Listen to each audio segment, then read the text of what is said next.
Okay, we have one more part 3 of our Introduction to Sheets lesson. So by now you should have taken a moment to go in and turn in the Sheets vocabulary assignment.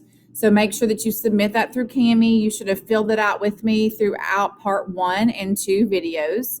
Remember, you can always pause me so that this class and these lessons are at your pace.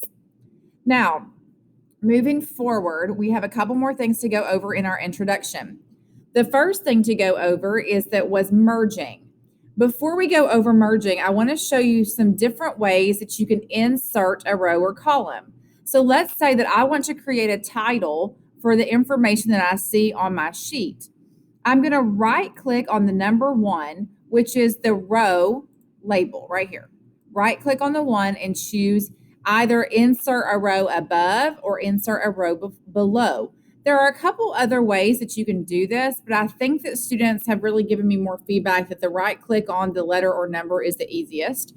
So you'll insert 1 above, and now voila, I have a new row. I want us now to see that when you are in the middle, if you want to go in and select arrange or choose arrange, you're going to take your mouse and just hover right in the middle of the cell. So I'm not clicking on anything. I'm just making sure I'm right in the middle of A1. I'm going to click and hold and drag to the right to B1. From there, I want to make these a title. So I want to merge them together so that I can take those 2 and make them 1. Looking at my screen, the merge icon is this little guy that has 2 arrows pointing at each other. I'm going to click that, and now I have, let me close out of this real quick because that's going to drive me nuts. Okay, I'm going to click here and type title, but then I can, of course, go to my traditional alignment and center. So I merged those cells. I selected left to right to make the 2 into 1. And then now I have a merged section to put a title. So that's merging. The other definition that we had was our fill handle. So in lesson 1 or 2, we went in and created a new sheet tab that said fill handle. Click on that for me now, please. So I was on practice down here on the bottom left. I'm now going to go over to fill handle. I want you to make your screen look like mine.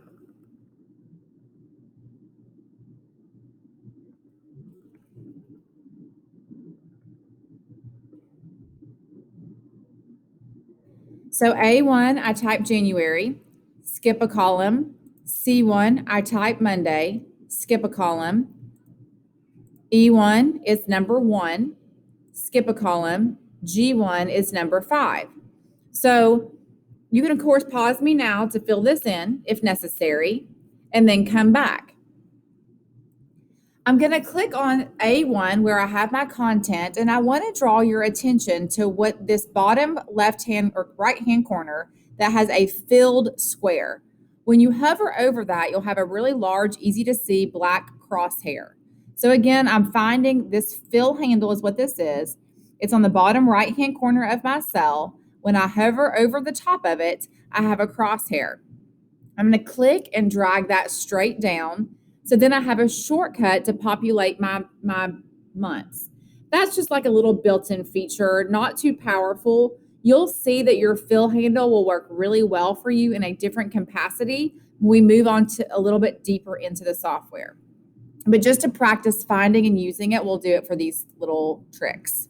So again, Monday, I'm sure you can predict that this is if I want to hover over, click and hold, drag down days of the week. Now, for number 1, again, the definition of a fill handle is that it copies the contents of a cell. Most likely, you're going to predict that, hey, if I go and click and hold my fill handle now and drag down, it's going to count, right? 1, 2, 3, etc. But instead, it's just repeating or copying the contents of the cell. So what I have to do is I need to explain to the software what I want, which is a count, because these guys over here do not print these numbers. Sometimes you want A1 to be a column of numbers. So what I'll do is I'm going to go down 1 cell to E2 and put a 2. So now I have 1 and 2. Now the software can understand that I want to increase each one of my down by 1. Here's how you would do this. I'm going to click and hold in the middle of E1, drag down. So now I have selected both of these. E1, E2, I have selected both of them.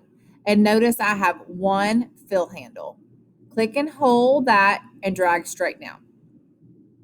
Now, if that did not work for you, pause and rewind the video to watch again how I made that happen.